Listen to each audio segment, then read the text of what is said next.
कृष्ण वंदे जगद्गुरुम्।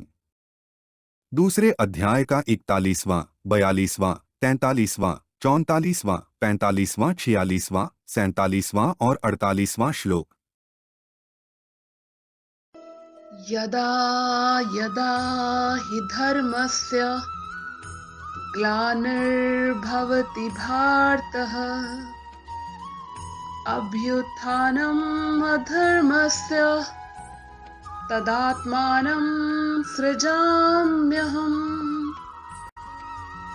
परित्राणाय साधूनां विनाशाय च दुष्कृताम् धर्म संस्थापनार्थाय संभवामि युगे युगे।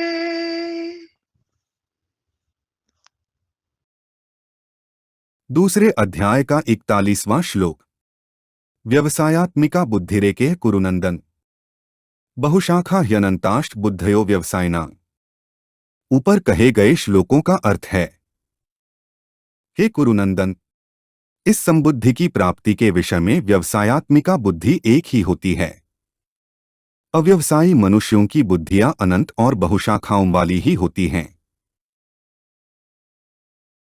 व्यवसायात्मिका बुद्धिरेके कुरुनंदन का अर्थ है, कर्मयोगी साधक का ध्येय लक्ष्य जिस समता को प्राप्त करना रहता है, वह समता परमात्मा का स्वरूप है। उस परमात्मा स्वरूप समता की प्राप्ति के लिए अंतःकरण की समता साधन है। अंतःकरण की समता में संसार का राग बाधक है। उस राग को हटाने का अथवा परमात्म तत्व को प्राप्त करने का जो एक निश्चय है, उसका नाम है व्यवसायात्मिका बुद्धि। व्यवसायात्मिका बुद्धि एक क्यों होती है? कारण कि इसमें सांसारिक वस्तु पदार्थ आदि की कामना का त्याग होता है। यह त्याग एक ही होता है, चाहे धन की कामना का त्याग करें, चाहे मान बढ़ाई की कामना का त्याग करें। परंतु ग्रहण करने में अनेक चीजें होती है, क्योंकि एक एक चीज अनेक तरह की होती है, जैसे एक ही मिठाई अनेक तरह की होती है। अतः इन चीजों की कामनाएं भी अनेक अनंत होती हैं। बहुशाखा ह्यनंताष्ट बुद्धयो व्यवसाय नाम का अर्थ है, अव्यवसायी वे होते हैं जिनके भीतर सकाम भाव होता है, जो भोग और संग्रह में आसक्त होते हैं। कामना के कारण ऐसे मनुष्यों की बुद्धियां अनंत होती हैं और वे बुद्धियां भी अनंत शाखाओं वाली होती हैं, अर्थात एक एक बुद्धि की भी अनंत शाखाएं होती हैं।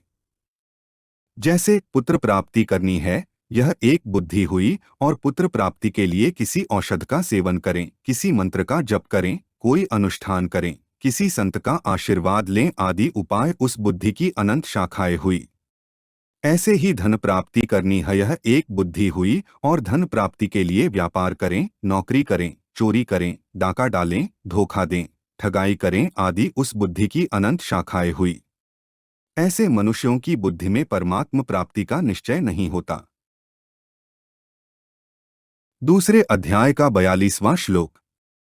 यामिमा पुष्पिता वाचं प्रवदन्त्य विपश्चितः वेदवादर्ताः पार्थ नान्यदस्तीति वादिनः। ऊपर कहे गए श्लोकों का अर्थ है, हे पार्थ, अविवेकी पुरुष वेदवाद में रमते हुए जो यह पुष्पिता दिखावटी शोभा की वाणी बोलते हैं, इससे स्वर्ग से बढ़कर और कुछ नहीं है। वे भोगों में ही रचेपचे रहते हैं। यामिमा पुष्पिता वाचं प्रवदन्त्य विपश्चितः का अर्थ है, जिनमें सतसत नित्यानित्य अविनाशी विनाशी का विवेक नहीं है, ऐसे अविवेकी मनुष्य वेदों की जिस वाणी में संसार और भोगों का वर्णन है, उस पुष्पित वाणी को कहा करते हैं। यहाँ पुष्पिताम कहने का तात्पर्य है कि भोग और ऐश्वर्य की प्राप्ति का वर्णन करने वाली वाणी केवल फूल पत्ती ही है, फल नहीं है। तृप्ति फल से ही होती है, फूल पत्ती की शोभा से नहीं। वह वाणी स्थायी फल देने वाली नहीं है। उस वाणी का जो फलस्वर्ग आदि का भोग है, वह केवल देखने में ही सुंदर दिखता है, उसमें स्थायीपना नहीं है। वेदवादर्ताः पार्थ नान्यदस्तीति वादिनः का अर्थ है, वे वेदों में कहे हुए सकाम कर्मों में प्रीति रखने वाले हैं, अर्थात वेदों का तात्पर्य वे केवल भोगों में और स्वर्ग की प्राप्ति में मानते हैं, इसलिए वे वेदवादर्ताः हैं। उनकी मान्यता में यहाँ के और स्वर्ग के भोगों के सिवाय और कुछ है ही नहीं, अर्थात उनकी दृष्टि में भोगों के सिवाय परमात्मा, तत्वज्ञान, मुक्ति, भगवत प्रेम आदि कोई चीज है ही नहीं। अतः वे भोगों में ही रचेपचे रहते हैं। भोग भोगना उनका मुख्य लक्ष्य रहता है। दूसरे अध्याय का 43वां श्लोक। कामात्मानः स्वर्गपरा जन्म कर्म फल प्रदान क्रियाविशेष बहुला भोगैश्वर्यक्ति प्रति। ऊपर कहे गए श्लोकों का अर्थ है, हे पृथानंदन, जो कामनाओं में तन्मय हो रहे हैं, स्वर्ग को ही श्रेष्ठ मानने वाले हैं, वेदों में कहे हुए सकाम कर्मों में प्रीति रखने वाले हैं, भोगों के सिवाय और कुछ है ही नहीं ऐसा कहने वाले हैं, वे अविवेकी मनुष्य इस प्रकार की जिस पुष्पित दिखाऊ शोभायुक्त वाणी को कहा करते हैं, जो कि जन्मरूपी कर्मफल को देने वाली है तथा भोग और ऐश्वर्य की प्राप्ति के लिए बहुत सी क्रियाओं का वर्णन करने वाली है। कामात्मानः का अर्थ है, वे कामनाओं में इतने रचेपचे रहते हैं कि वे कामनारूप ही बन जाते हैं। उनको अपने में और कामना में भिन्नता ही नहीं दिखती। उनका तो यही भाव होता है कि कामना के बिना आदमी जी नहीं सकता, कामना के बिना कोई भी काम नहीं हो सकता, कामना के बिना आदमी पत्थर की जड़ हो जाता है, उसको चेतना भी नहीं रहती। ऐसे भाव वाले पुरुष कामात्मानः हैं। स्वयं तो नित्य निरंतर ज्यों का त्यों रहता है, उसमें कभी घटबढ़ नहीं होती, पर कामना आती जाती रहती है और घटती बढ़ती है। स्वयं परमात्मा का अंश है और कामना संसार के अंश को लेकर है। अतः स्वयं और कामनाएं दोनों सर्वथा अलग अलग हैं। परंतु कामना में रचेपचे लोगों को अपने स्वरूप का अलग भान ही नहीं होता। स्वर्गप्राह का अर्थ है, स्वर्ग में बढ़िया से बढ़िया दिव्य भोग मिलते हैं, इसलिए उनके लक्ष्य में स्वर्ग ही सर्वश्रेष्ठ होता है और वे उसकी प्राप्ति में ही रात दिन लगे रहते हैं। यहाँ स्वर्गप्राह पद से उन मनुष्यों की बात कही गई है जो वेदों में, शास्त्रों में वर्णित स्वर्गादि लोकों में आस्था रखने वाले हैं। जन्म कर्म फल प्रदान का अर्थ है, वह पुष्पित वाणी जन्मरूपी कर्मफल को देने वाली है, क्योंकि उसमें सांसारिक भोगों को ही महत्व दिया गया है। उन भोगों का राग ही आगे जन्म होने में कारण है। क्रियाविशेष बहुला भोगैश्वर्यक्ति प्रति का अर्थ है, वह पुष्पित अर्थात दिखाऊ शोभायुक्त वाणी भोग और ऐश्वर्य की प्राप्ति के लिए जिन सकाम अनुष्ठानों का वर्णन करती है, उनमें क्रियाओं की बहुलता रहती है, अर्थात उन अनुष्ठानों में अनेक तरह की विधियां होती हैं, अनेक तरह की क्रियाएं करनी पड़ती हैं, अनेक तरह के पदार्थों की जरूरत पड़ती है एवं शरीर आदि में परिश्रम भी अधिक होता है। दूसरे अध्याय का 44वां श्लोक। भोगैश्वर्य प्रसक्ताना तयापहृत चेतसां व्यवसायात्मिका बुद्धियः समाधौ न विधीयते। ऊपर कहे गए श्लोकों का अर्थ है, उस पुष्पित वाणी से जिसका अंतःकरण हर लिया गया है, अर्थात भोगों की तरफ खींच गया है, और जो भोग तथा ऐश्वर्य में अत्यंत आसक्त हैं, उन मनुष्यों की परमात्मा में निश्चयात्मिका बुद्धि नहीं होती। भोगैश्वर्य प्रसक्ता नाम का अर्थ है, शब्द स्पर्श रूप रस और गंध, ये 5 विषय शरीर का आराम, मान और नाम की बड़ाई, इनके द्वारा सुख लेने का नाम भोग है। भोगों के लिए पदार्थ, रुपए, पैसे, मकान आदि का जो संग्रह किया जाता है, उसका नाम ऐश्वर्य है। इन भोग और ऐश्वर्य में जिनकी आसक्ति है, प्रियता है, खिंचाव है, अर्थात इनमें जिनकी महत्व बुद्धि है, उनको भोगैश्वर्य प्रसक्ता नाम कहा गया है। तयापहृत चेतसाम का अर्थ है, पूर्व श्लोकों में जिस पुष्पित वाणी का वर्णन किया गया है, उस वाणी से जिनका चित्त अपहृत हो गया है, अर्थात स्वर्ग में बड़ा भारी सुख है, दिव्य नंदनवन है, अप्सराएं हैं, अमृत है, ऐसी वाणी से जिनका चित्त उन भोगों की तरफ खींच गया है। व्यवसायात्मिका बुद्धियः समाधौ न विधीयते का अर्थ है, जो मनुष्य जन्म का असली ध्येय है, जिसके लिए मनुष्य शरीर मिला है, उस परमात्मा को ही प्राप्त करना है, ऐसी व्यवसायात्मिका बुद्धि उन लोगों में नहीं होती।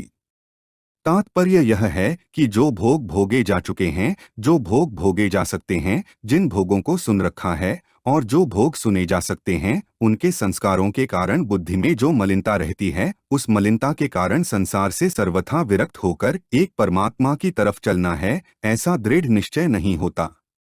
ऐसे ही संसार की अनेक विद्याओं कलाओं आदि का जो संग्रह है, उससे मैं विद्वान हूँ, मैं जानकार हूँ, ऐसा जो अभिमानजन्य सुख का भोग होता है, उसमें आसक्त मनुष्यों का भी परमात्म प्राप्ति का एक निश्चय नहीं होता। विशेष बात, परमदयालु प्रभु ने कृपा करके इस मनुष्य शरीर में एक ऐसी विलक्षण विवेक शक्ति दी है, जिससे वह सुख दुख से ऊंचा उठ जाए, अपना उद्धार कर ले, सबकी सेवा करके भगवान तक को अपने वश में कर ले। इसी में मनुष्य शरीर की सार्थकता है। परंतु प्रभु प्रदत्त इस विवेक शक्ति का अनादर करके नाशवान भोग और संग्रह में आसक्त हो जाना पशु बुद्धि है। दूसरे अध्याय का 45वां श्लोक। त्रैगुण्य विषया वेदा निस्त्रैगुण्यो भवार्जुन, निर्द्वंद्वो नित्य सत्वस्थो निर्योगक्षेम आत्मवान। ऊपर कहे गए श्लोकों का अर्थ है, वेद तीनों गुणों के कार्य का ही वर्णन करने वाले हैं। हे अर्जुन, तू तीनों गुणों से रहित हो जा, निर्द्वंद्व हो जा, निरंतर नित्य वस्तु परमात्मा में स्थित हो जा, योगक्षेम की चाहना भी मत रख और परमात्म प्रायण हो जा। त्रैगुण्य विषया वेदाह का अर्थ है, यहाँ वेदों से तात्पर्य वेदों के उस अंश से है जिसमें तीनों गुणों का और तीनों गुणों के कार्य स्वर्गादि भोग भूमियों का वर्णन है। यहाँ उपर्युक्त पदों का तात्पर्य वेदों की निंदा में नहीं है, प्रत्युत निष्काम भाव की महिमा में है। जैसे हीरे के वर्णन के साथ साथ कांच का वर्णन किया जाए तो उसका तात्पर्य कांच की निंदा करने में नहीं है, प्रत्युत हीरे की महिमा बताने में है। ऐसे ही यहाँ निष्काम भाव की महिमा बताने के लिए ही वेदों के सकाम भाव का वर्णन आया है, निंदा के लिए नहीं। वेद केवल तीनों गुणों का कार्य संसार का ही वर्णन करने वाले हैं, ऐसी बात भी नहीं है। वेदों में परमात्मा और उनकी प्राप्ति के साधनों का भी वर्णन हुआ है। निस्त्रैगुण्यो भवार्जुन का अर्थ है, हे अर्जुन, तू तीनों गुणों के कार्य रूप संसार की इच्छा का त्याग करके असंसारी बन जा, अर्थात संसार से ऊंचा उठ जा। निर्द्वंद्व का अर्थ है, संसार से ऊंचा उठने के लिए रागद्वेष आदि द्वंद्वों से रहित होने की बड़ी भारी आवश्यकता है, क्योंकि ये ही वास्तव में मनुष्य के शत्रु हैं, अर्थात उसको संसार में फंसाने वाले हैं। इसलिए तू संपूर्ण द्वंद्वों से रहित हो जा। नित्य सत्वस्थ का अर्थ है, द्वंद्वों से रहित होने का उपाय यह है कि जो नित्य निरंतर रहने वाला सर्वत्र परिपूर्ण परमात्मा है, तू उसी में निरंतर स्थित रह। निर्योगक्षेम का अर्थ है, तू योग और क्षेम की इच्छा भी मत रख, क्योंकि जो केवल मेरे परायण होते हैं उनके योगक्षेम का वहन मैं स्वयं करता हूं। आत्मवान का अर्थ है, तू केवल परमात्मा के परायण हो जा, एक परमात्म प्राप्ति का ही लक्ष्य रख। दूसरे अध्याय का 46वां श्लोक। यावानर्थ उत्पाने सर्वतः संप्लुतोदके, तावान सर्वेषु वेदेषु ब्राह्मणस्य विजानतः। ऊपर कहे गए श्लोकों का अर्थ है, सब तरफ से परिपूर्ण महान जलाशय के प्राप्त होने पर छोटे गड्ढों में भरे जल में मनुष्य का जितना प्रयोजन रहता है, अर्थात कुछ भी प्रयोजन नहीं रहता, वेदों और शास्त्रों को तत्व से जानने वाले ब्रह्मज्ञानी का संपूर्ण वेदों में उतना ही प्रयोजन रहता है, अर्थात कुछ भी प्रयोजन नहीं रहता। यावनार्थ उत्पाने सर्वतः संप्लुतोदके का अर्थ है, जल से सर्वथा परिपूर्ण स्वच्छ निर्मल महान सरोवर के प्राप्त होने पर मनुष्य को छोटे छोटे जलाशयों की कुछ भी आवश्यकता नहीं रहती। कारण कि छोटे से जलाशय में अगर हाथ पैर धोए जाए तो उसमें मिट्टी घुल जाने से वह जल स्नान के लायक नहीं रहता, और अगर उसमें स्नान किया जाए तो वह जल कपड़े धोने के लायक नहीं रहता, और यदि उसमें कपड़े धोए जाए तो वह जल पीने के लायक नहीं रहता। परंतु महान सरोवर के मिलने पर उसमें सब कुछ करने पर भी उसमें कुछ भी फर्क नहीं पड़ता, अर्थात उसकी स्वच्छता निर्मलता पवित्रता वैसी की वैसी ही बनी रहती है।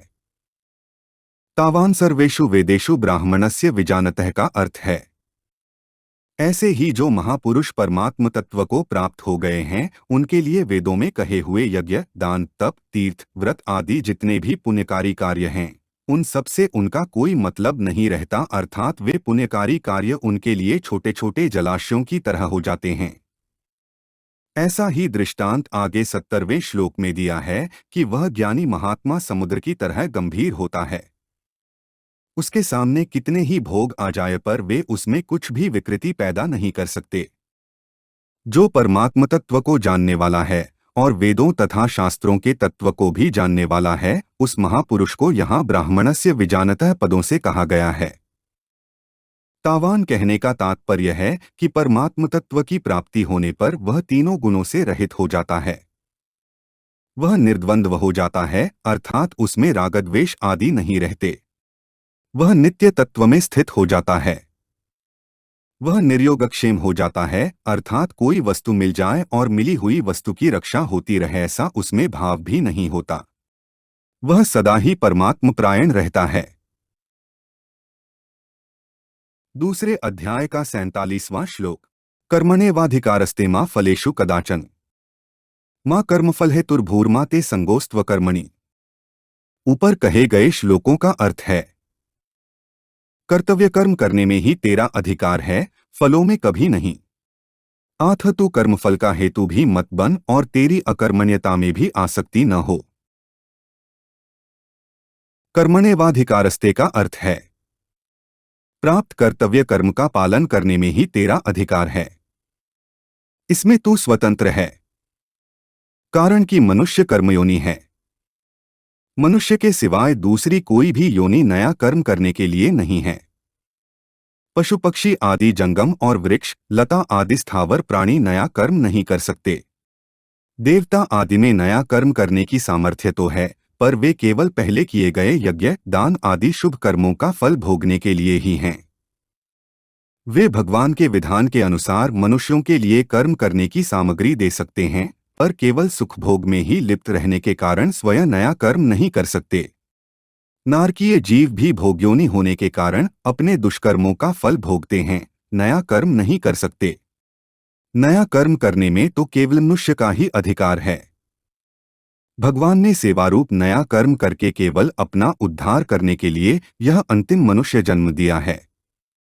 अगर यह कर्मों को अपने लिए करेगा तो बंधन में पड़ जाएगा, और अगर कर्मों को न करके आलस्य प्रमाद में पड़ा रहेगा तो बार बार जन्मता मरता रहेगा। आथ भगवान कहते हैं कि तेरा केवल सेवारूप कर्तव्य कर्म करने में ही अधिकार है। कर्मणि पद में एक वचन देने का तात्पर्य है कि मनुष्य के सामने देश काल घटना परिस्थिति आदि को लेकर शास्त्र विहित कर्म तो अलग अलग होंगे, पर एक समय में एक मनुष्य किसी एक कर्म को ही तत्परता पूर्वक कर सकता है। जैसे क्षत्रिय होने के कारण अर्जुन के लिए युद्ध करना, दान देना आदि कर्तव्य कर्मों का विधान है, पर वर्तमान में युद्ध के समय वह एक युद्धरूप कर्तव्य कर्म ही कर सकता है, दान आदि कर्तव्य कर्म नहीं कर सकता। मां फलेषु कदाचन का अर्थ है, फल में तेरा किंचन मात्र भी अधिकार नहीं है, अर्थात फल की प्राप्ति में तेरी स्वतंत्रता नहीं है, क्योंकि फल का विधान तो मेरे अधीन है। आथ फल की इच्छा न रखकर कर्तव्य कर्म कर। अगर तू फल की इच्छा रखकर कर्म करेगा तो तू बंध जाए का अर्थ है। फले सक्तो निबध्यते, कारण कि फलेच्छा अर्थात भोक्तृत्व पर ही कर्तव्य टिका हुआ है, अर्थात भोक्तृत्व से ही कर्तृत्व आता है। फलेच्छा सर्वथा मिटने से कर्तृत्व मिट जाता है, और कर्तृत्व मिटने से मनुष्य कर्म करता हुआ भी नहीं बंधता। मां कर्मफल हेतुर्भूः का अर्थ है, तू कर्मफल का हेतु भी मत बन। तात्पर्य है कि शरीर इंद्रिया मन बुद्धि आदि कर्म सामग्री के साथ अपनी किंचन मात्र भी ममता नहीं रखनी चाहिए, क्योंकि इनमें ममता होने से मनुष्य कर्मफल का हेतु बन जाता है। आगे 5वें अध्याय के 11वें श्लोक में भी भगवान ने शरीर मन बुद्धि और इंद्रियों के साथ केवलह पद देकर बताया है कि शरीर आदि के साथ किंचन मात्र भी ममता नहीं होनी चाहिए। माते संगोस्त्व कर्मणि का अर्थ है, कर्म न करने में भी तेरी आसक्ति नहीं होनी चाहिए, कारण कि कर्म न करने में आसक्ति होने से आलस्य प्रमाद आदि होंगे। कर्मफल में आसक्ति रहने से जैसा बंधन होता है, वैसा ही बंधन कर्म न करने में आलस्य प्रमाद आदि होने से होता है, क्योंकि आलस्य प्रमाद का भी एक भोग होता है, अर्थात उनका भी एक सुख होता है जो तमोगुण है। दूसरे अध्याय का 48वां श्लोक। योगस्थः कुरु कर्माणि संगं त्यक्त्वा धनंजय सिद्ध्य सिद्ध्योः समो भूत्वा समत्व योग उच्यते। ऊपर कहे गए श्लोकों का अर्थ है, हे धनंजय, तू आसक्ति का त्याग करके सिद्धि सिद्धि में सम होकर योग में स्थित हुआ कर्मों को कर, क्योंकि समत्व ही योग कहा जाता है। योगस्थ कुरु कर्माणि का अर्थ है सिद्धि सिद्धि में सम होने के बाद उस समता में निरंतर अटल स्थित रहना ही योगस्थ होना है। जैसे किसी कार्य के आरंभ में गणेश जी का पूजन करते हैं तो उस पूजन को कार्य करते समय हरदम साथ में नहीं रखते, ऐसे ही कोई यह न समझ ले कि आरंभ में एक बार सिद्धि सिद्धि में सम हो गए तो अब उस समता को हरदम साथ में नहीं रखना है, रागद्वेष करते रहना है। इसलिए भगवान कहते हैं कि समता में हरदम स्थित रहते हुए ही कर्तव्य कर्म को करना चाहिए। संगं त्यक्त्वा का अर्थ है किसी भी कर्म में, किसी भी कर्म के फल में, किसी भी देश, काल, घटना, परिस्थिति, अंतःकरण, बहिःकरण आदि प्राकृत वस्तु में तेरी आसक्ति न हो, तभी तू निर्लिप्ततापूर्वक कर्म कर सकता है। अगर तू कर्म, फल आदि किसी में भी चिपक जाएगा तो निर्लिप्तता कैसे रहेगी, और निर्लिप्तता रहे बिना वह कर्म मुक्तिदायक कैसे होगा। सिद्ध्य सिद्ध्योः समो भूत्वा का अर्थ है आसक्ति के त्याग का परिणाम क्या होगा, सिद्धि और असिद्धि में समता हो जाएगा। समत्व योग उच्यते का अर्थ है समता ही योग है, अर्थात समता परमात्मा का स्वरूप है। वह समता अंतःकरण में निरंतर बनी रहनी चाहिए। आगे 5वें अध्याय के 19वें श्लोक में भगवान कहेंगे कि जिनका मन समता में स्थित हो गया है उन लोगों ने जीवित अवस्था में ही संसार को जीत लिया है, क्योंकि ब्रह्मा निर्दोष और सम है, अतः उनकी स्थिति ब्रह्म में ही है। हमारे चैनल को सब्सक्राइब करें। अगर यह जानकारी आपको अच्छी लगी तो वीडियो को लाइक करें, वीडियो को अपने दोस्तों के साथ शेयर करें, अपने सुझाव हमें कमेंट करके बताएं। जय श्री कृष्ण।